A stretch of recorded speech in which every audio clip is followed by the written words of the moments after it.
Assalamualaikum warahmatullahi wabarakatuh. Selamat pagi, salam presisi. Kembali lagi bersama saya, Bribda Darul, Satuan Lalu Lintas Polres Kuwato.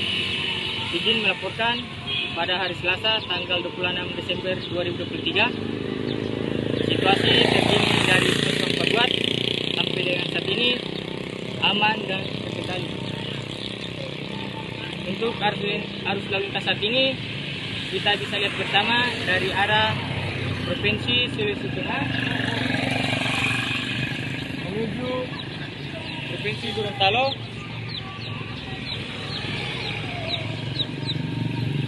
sampai dengan saat ini aman, lancar dan terkendali. Kami mengimbau kepada para pengendara baik roda 2 maupun roda 4 agar selalu menjaga keselamatan ketika berlalu lintas. Demikian yang dapat saya laporkan. Apabila ada hal-hal yang menonjol, akan segera dilakukan tunjukkan ke pimpinan. Oke, dan terima kasih. Wassalamualaikum warahmatullahi wabarakatuh.